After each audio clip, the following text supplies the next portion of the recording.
언젠가 신앙 칼럼에 제가 기록했던 청교도들의 세 가지 자녀 교육에 대한 철학에 관한 이야기를 오늘 여러분들과 좀 먼저 나누려고 합니다.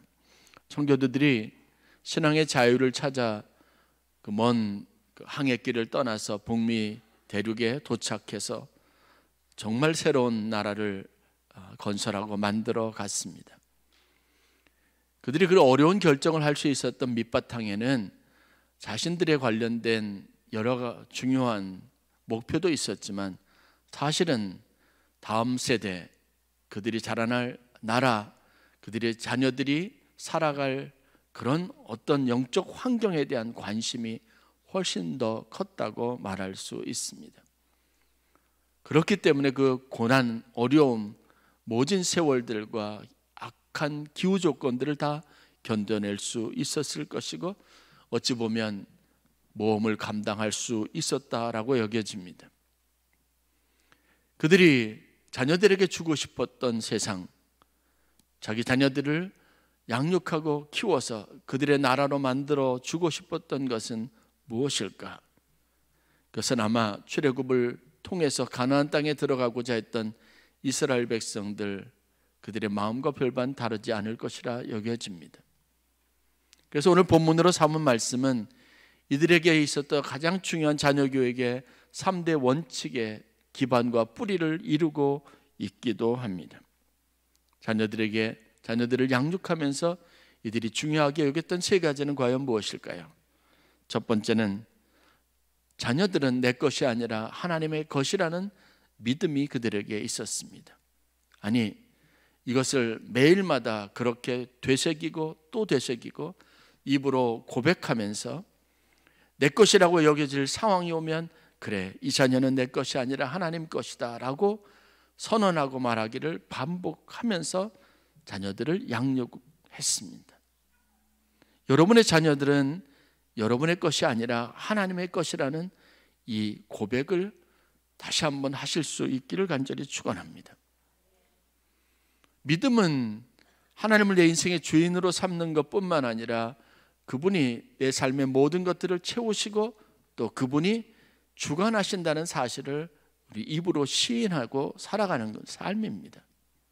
자녀들도 그렇다면 하나님의 것으로 구별하여 인정하고 하나님의 것으로 드릴 수 있어야 합니다. 자식들은 부모의 소유물이 아니고 자식들의 인생은 부모를 위해서 존재하는 것도 아닙니다. 하나님은 각자에게 고유의 사명을 주시고 삶의 목표를 주시고 하나님 역할들을 주셨습니다. 그리고 그들이 하나님의 나라를 이루기를 원하시는 겁니다. 그런데 그들을 양육하고 그들의 보호자가 되어야 할 육체의 부모가 필요하셨고 그 일을 위해서 우리를 하나님의 기업이요 선물인 자녀들의 대리인이고 관리인이고 보호자로 세우셨다는 것을 인정해야 합니다. 이 고백이 분명해야 여러분의 자녀들의 미래가 밝아질 수 있습니다. 나이반은 그래서 아이를 가질 수 없었던 성경의 한 여인 한나는 자신에게 성경의 표현대로 더 이상 출산에 대한 소망이 끊어진 상태에서도 하나님 앞에 아이를 간절히 원했습니다. 그렇게 얻었던 자식이기 때문에 사무엘을 생각할 때 그는 내 아들이 아니라 하나님의 것이라는 사실을 분명히 할 수 있었습니다. 젖을 떼어서 스스로 어떻게 거동하고 움직일 수 있고 생활하기 시작할 수 있었을 즈음에 여러분 그 아이를 하나님의 것으로 구별하여 드렸습니다. 그렇게 해서 맡기고 위탁한 것이 제사장 엘리가 있었던 처소였습니다. 그 결단을 통해서 하나님이 한나의 아들인 사무엘의 삶을 얼마나 영화롭고 아름답게 하셨는지 영향력 있게 하셨는지 우리가 잘 알고 있습니다. 그렇다면 우리들도 한나와 같은 마음과 신앙으로 살아갈 필요가 있습니다. 여러분이 아무리 애를 써도 여러분의 것으로 자녀가 절대로 머물지 않습니다. 하나님의 것으로 드릴 수 있어야 합니다. 하나님의 것이라고 인정할 수 있어야 합니다. 정서적으로 아무리 힘들더라도 그래, 이 자식은 하나님의 것이다, 하나님의 것이다, 날마다 선언하고 또 되뇌이면서 그렇게 하나님 앞에 여러분의 자녀들을 드릴 수 있기를, 소유를 분명하게 하실 수 있기를 간절히 축원합니다. 두 번째, 그들이 가지고 있는 철학의 핵심은, 그래서 이 아이들을 교육하고 이 아이들의 성장에 지대한 영향을 미칠 수 있는 주체가 부모가 아니라 성경 곧 하나님의 말씀이라는 신앙 고백이 뿌리를 이루고 있습니다. 이 아이들이 어떻게 성장할 수 있고 이 아이들의 삶을 좌지우지할 수 있는 모든 삶의 가치관들은 부모에게서 오는 것이 아니라 성경을 통해서 온다는 사실을 고백했습니다. 인정했습니다. 그래서 아이들이 혹시나 부모에게 잘못을 하거나 거짓말을 하는 경우가 있으면 청교도들은 어김없이 이 아이에게 이렇게 말합니다. 얘야, 성경책 꼭 하나님의 말씀을 가지고 내게 오너라. 그리고 거짓말을 한 것과 관련된 교훈이 담겨져 있는 성경의 구절을 찾아서 아이로 하여금 그 구절을 읽게 합니다. 다 읽고 난 다음에 부모는 이 아이에게 이렇게 묻습니다. 하나님의 말씀에 무엇이라고 기록되어 있느냐? 아이가 대답하죠. 거짓말하지 말라고 하십니다. 그러면 너는 어떻게 하겠느냐? 하나님이 그렇게 말씀하시는데 너는 어떻게 하겠느냐라고 말합니다. 그러면 아이가 대답합니다. 거짓말하지 않겠습니다. 제가 잘못했습니다. 아버지가 말하니 아버지의 권위로 그렇게 명령하거나 가르치는 것이 아니라 하나님이 그렇게 말씀하셨다고 여겨서 이 아이가 하나님 앞에 내가 어떻게 하는지 스스로 뉘우치고 깨닫게 합니다. 아이들을 가르치면서 제일 힘든 것은요, 부모 앞에서 눈속임하는 것입니다. 내 눈에선 그렇게 하되 이 벗어난 상황 속에서 아이들이 어떻게 할지 아무도 알 수 없습니다. 순간을 모면하기 위한 꾀를, 그 지혜를, 그 생각을, 순간을 모면하는 기술을 아이들에게 습득시켜 주시기보다 하나님을 두려워하고 하나님 말씀에 순종하는 아이들을 기를 수 있어야 합니다. 여러분, 이것이 훨씬 더 나은 방법이 아니겠습니까? 아이를 양육하는 것은 하나님이 말씀입니다. 하나님이 하십니다. 최소한 하나님의 것으로 인정하는 것, 이 아이를 양육하고 교육하고 기르고 성장시키는 것은 하나님의 말씀이라고 하는 이 전제가 여러분의 삶의 전제가 아니었다면, 교육 철학이 아니었다면 바꾸실 수 있기를 바랍니다. 마지막 세 번째는 아이들을 교육하는 방식은 설득이 아니라 훈련이라는 철학을 가지고 있었습니다. 조급하지 않았습니다. 내 말을 당장 듣고 그대로 순종하지 않았다고 해서 노여워하지도 않았습니다. 이 아이에게는 단지 그것을 몸의 습관처럼 가지게 될 훈련이 필요하다고 늘 그런 생각과 가치관을 가지고 아이들을 양육했습니다. 조금 더 그런 습관을 가지고 조금 더 열심히 노력해서 그 모습, 그런 것이 자연스럽게 몸에 배도록 도우려고 하는 그런 교육 철학을 가졌습니다. 오늘 이런 생각을 가지고 있더라도 좀 더 훈련을 하면, 좀 더 말씀 안에서 잘 배우고 양육을 하면 그 아이가 바른 성경적인 가치관을 가지고 하나님 앞에 신실한 아이가 될 것이라는 기대를 가지고 부모는 기다려줄 수 있게, 그리고 필요한 일들을 할 수 있도록 하는 지혜를 이 교훈으로부터 얻을 수 있었다는 겁니다. 여러분, 출애굽 이야기가 주는 진짜 교훈이 뭘까요? 하나님은요, 충분히 훈련케 하시는 분입니다.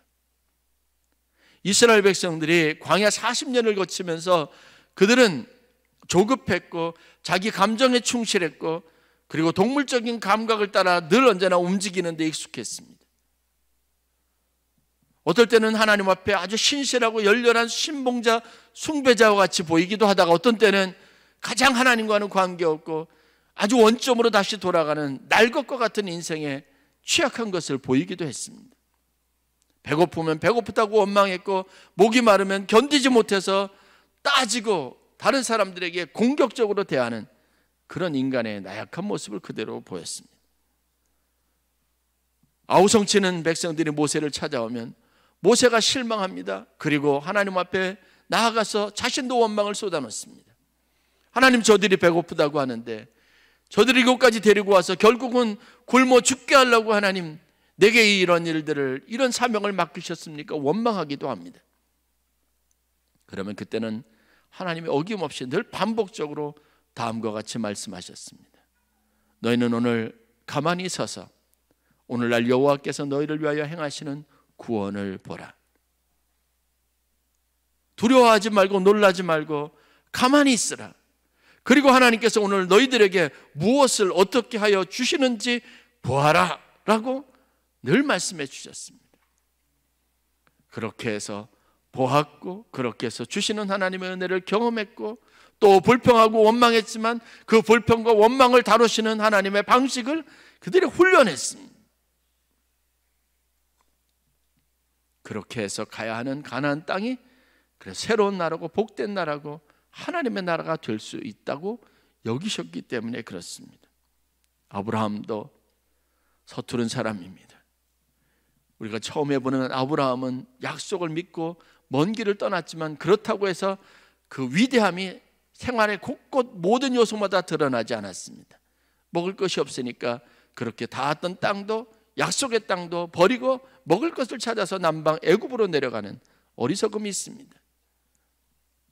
사람들이 자기 아내에게 돌리는 눈길이 불편해서 혹시나 내가 불이익을 당할까 봐 자기 아내 사라를 누이라고 속이는 일도 서슴지 않았던 아주 비겁한 사람이기도 합니다.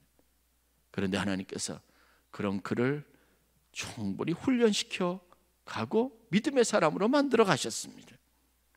이삭도 그렇습니다. 야곱도 그렇습니다. 기드온도 모세도 그런 과정을 통해서 만들어진 훈련의 산물입니다. 다니엘, 우리가 포로기에 그 잡혀가서 바벨론 땅에서, 바사 땅에서 그가 보였던 신앙의 모범은 깊이 마음에 감동을 줄 만한 요소들이지만 그도 역시 훈련을 통해서 그런 사람이 될 수 있었습니다. 성경에 보면 성경의 기록은 분명합니다. 그가 내렸던 결정, 그가 생명의 위협 앞에서도, 굶주린 사자 앞에 던져질 위기 상황 속에서도 그가 여전히 할 수 있었던 것, 신앙적으로 살아갔던 것은 습관을 따라, 그게 몸에 밴 습관을 따라 되어진 일이었습니다. 그게 중요하다는 걸 알았기 때문에 그렇습니다. 하나님은 우리를 훈련하시길 원하시고 여러분의 자녀들도 충분하게 훈련할 기회와 시간을 주시기를 원하십니다. 자녀들은요, 하나님의 것임을 인정하시길 바랍니다. 이 자녀들을 양육하고 교육하는 것은 부모가 아니라 하나님의 말씀이라는 것을 철저하게 시인하시고 인정하시기를 바랍니다. 그리고 아이들은 설득을 통해서 자라는 게 아니라요, 훈련을 통해서 진짜 사람으로 만들어지고 신앙인이 되어간다는 걸 알아야 합니다. 예배에 나와서 예배를 드리는 것을 익숙하게 여기고 주일날 교회 가는 것을 당연하게 여기는 훈련이 있어야 합니다. 독일의 유명한 철학자 에마누엘 칸트라고 하는 사람의 아버지에 관련된 유명한 일화가 있습니다. 그런 아버지 밑에서 훌륭한 철학자, 신학자, 그리고 삶을 정통하는 그런 유명한 학자가 나오게 되는 것 같습니다. 이 칸트의 아버지가 어느 날 외출을 나갔다가 돌아오는 길에서 강도를 만납니다. 가지고 있는 것을 다 빼앗겼습니다. 강도는 다 빼앗아 간 다음에 이 아버지에게 이렇게 묻습니다. 가진 것도 없느냐고 말입니다. 눈에 보이는 걸 다 뺏어가고도 강탈하고도 또 가진 것이 없냐고 물어봅니다. 당황한 칸트 아버지는 아무것도 없습니다. 당신이 다 가져가지 않았습니까? 라고 대답을 합니다. 간신히 목숨을 부지하고 집으로 돌아와서 안도의 한숨을 쉬고 옷을 벗는데 그때 자기 주머니 한쪽에 작은 금부치가 있는 것을 알게 되었습니다. 아유, 다행이다. 이것마저 빼앗겼으면 큰일 날 뻔했다라고 생각할 줄 알았는데 칸트 아버지는 즉시로 그 주머니에 있는 작은 금부치를 들고 길로 다시 나가서 강도를 찾아서 수소문합니다. 그리고 만납니다. 강도에게 다가가서는 머리를 숙여 정중하게 죄송합니다. 제가 금부치가 더 있었는데 아무것도 없다고 거짓말했습니다. 라고 말하면서 금부치를 전달해 줬다고 합니다. 대단하지 않습니까? 우리가 생각하는 삶의 기준이나 내 마음이 내게 말하는 음성에 귀를 기울이지 않아야 합니다. 하나님의 말씀을 천금보다 귀하게 여기고 그 말씀에 내 인생의 가치관을 만들어 갈 수 있는 그런 결단이 필요한 겁니다. 어떻게 됐을까요? 그 강도는 오히려 이런 칸타 아버지의 행위에 감동을 받고 놀라서 자기가 빼앗은 것을 다 돌려주면서 정중하게 사과를 하고 돌려보냈다고 합니다. 아이들에게 우리가 기대하는 것은 그냥 순간을 모면하고 상황 꾀를 부리는 삶이 아닐 겁니다. 건강하고 분명한 정체성과 가치관을 가지고 아이가 바른 삶을 살기를 원하고, 이 아이 때문에 주위에 있는 많은 사람들이 정말 건강하고 아름다운 삶을 살기를 바라는 마음들이 있습니다. 그렇다면 그런 아이를 위해서 우리가 해줄 수 있는 가장 중요한 유산, 물려줄 수 있는 자산이 무엇일까? 그것은 바로 신앙입니다. 최고의 유산은 신앙이라는 믿음이 여러분들 가운데 있기를 간절히 축원합니다. 다른 건 모든 것은 다 줄 수 없어도 이 믿음, 이 신앙만큼은 절대적으로 아이가 가지고 있어야 하고 물려받을 수 있어야 하고 그것을 자신의 삶의 가장 중요한 가치관으로 삼을 수 있어야 한다는 믿음이 여러분들 가운데 있어야 합니다. 그래야 여러분들은 자격 있는 부모고 아이를 위해서 하나님이 여러분들에게 아이를 선물로 준 충분한 이유를 가지고 있는 부모라고 할 수 있습니다. 위대한 신앙유산, 그것이 무엇일까? 성경이 오늘 우리에게 교훈하고 있는 게 무엇일까? 부모로서 우리의 역할은 무엇이고 그 역할을 감당할 때 하나님이 우리에게 약속하신 것은 무엇일까? 본문을 통해서 살펴보려고 합니다. 두 가지입니다. 하나님 우리에게 촉구하시는 것은, 첫째, 여러분들이 먼저 그 말씀에 특화된, 말씀에 순종하여 그런 삶을 사는 영적 분위기를 만들라고, 그런 환경을 만들어주는 부모가 되라고 교훈하고 있습니다. 오늘 본문 11장 18절부터 20절에 보면 우리가 해야 할 일, 부모로서 우리의 가져야 될 자세에 대해서 교훈하고 있고, 21절부터 25절은 그것을 통해서 하나님이 자녀들이 얻게 될 유익이 무엇인지를 가르쳐주고 있습니다. 우리가 이것을 실천하고 이것을 우리가 적극적으로 할 수 있을 때에만 자녀들이 그런 복을 누릴 수 있게 된다고 말씀하고 있는 겁니다. 그 첫 번째가 바로 여러분 스스로가 말씀을 따라 살아가고 여러분의 가정을 하나님의 말씀에 순종하는 질서 있는 가정, 하나님이 주인인 가정으로 만들어야 될 책임이 우리에게 있다고 말씀하고 있습니다. 18절 말씀, 이러므로 너희는 나의 이 말을 너희 마음과 뜻에 두고 또 그것을 너희의 손목에 메어 기호를 삼고 너희의 미간에 붙여 표를 삼으라 라고 말합니다. 문설주에다가 기록하라고 말합니다. 아이들이 항상 하나님에 관련된 것, 하나님의 말씀을 가까이 하고 그 가치관을 쉽게 몸으로 그리고 받아들일 수 있는 환경을 만들라고 말하고 있습니다. 여러분들이 자녀들을 위해서 신앙적인 분위기를 만들기 위해서 여러분들이 지금 하는 일이 과연 무엇인가 보아야 합니다. 영국의 유명한 설교가 찰스 스펄전 목사님은 가정이 하나님의 말씀을 따라 지배될 때 천사들이 그 가족들과 동거하고 그들의 가족이 될 것이다 라고 말하고 있습니다.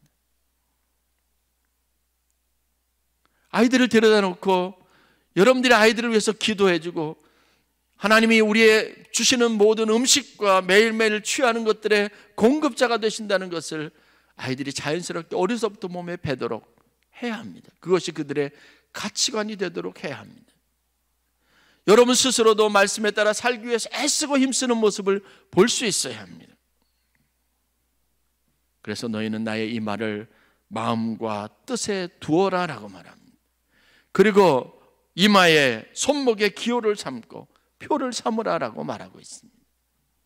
부모가 그런 모습과 그런 열정을 가지고 있을 때 부모의 결단과 고민과 기도와 삶을 통해서 아이들이 하나님이 어떤 분인지를 알게 될 때 아이들은 자연스럽게 그 하나님의 권위에 순종하게 되어져 있습니다.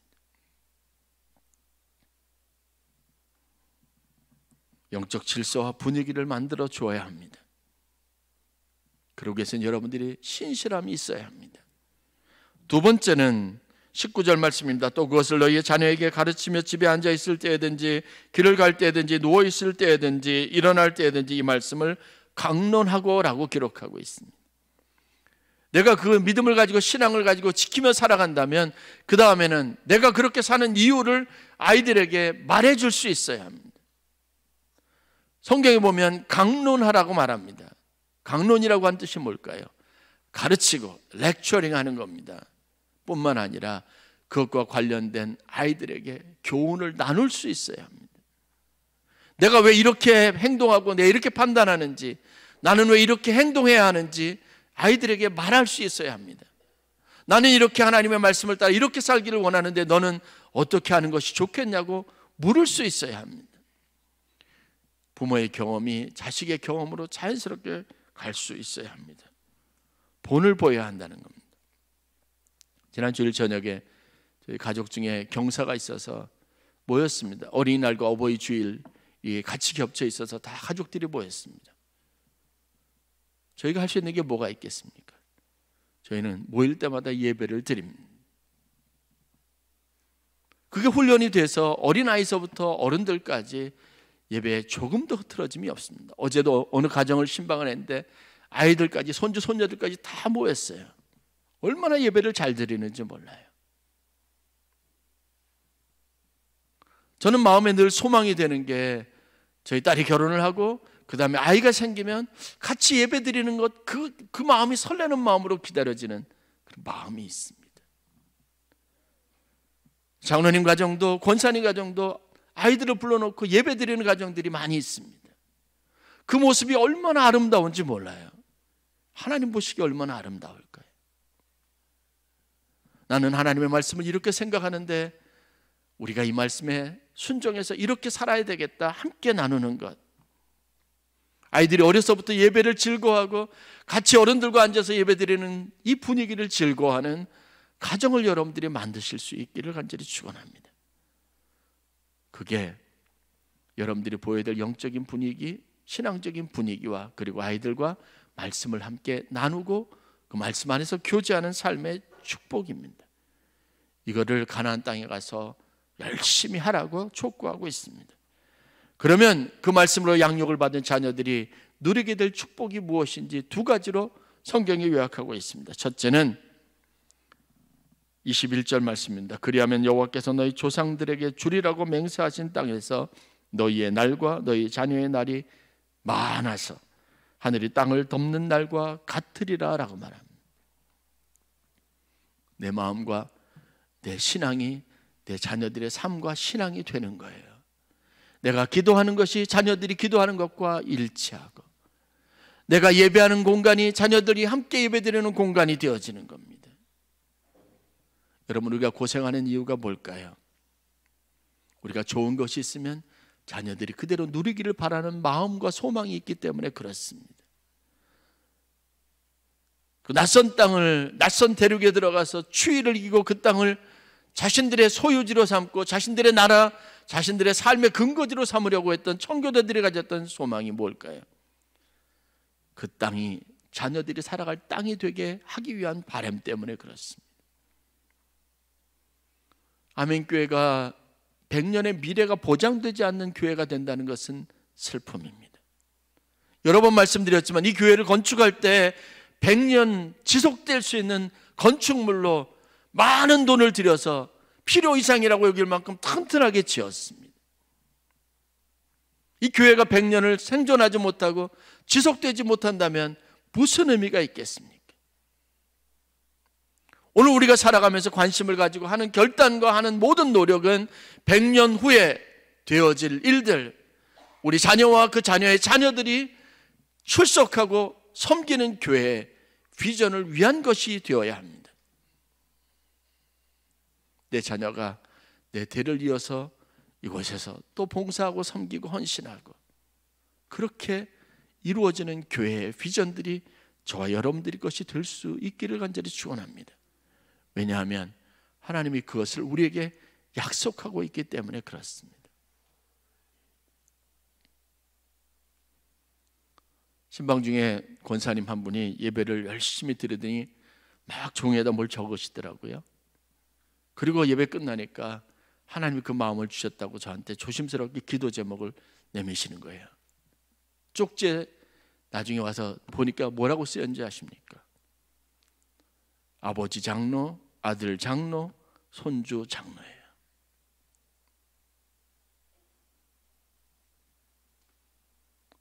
그런 명예를 가진다는 것은 얼마나 귀하고 아름다운 것인지 몰라요.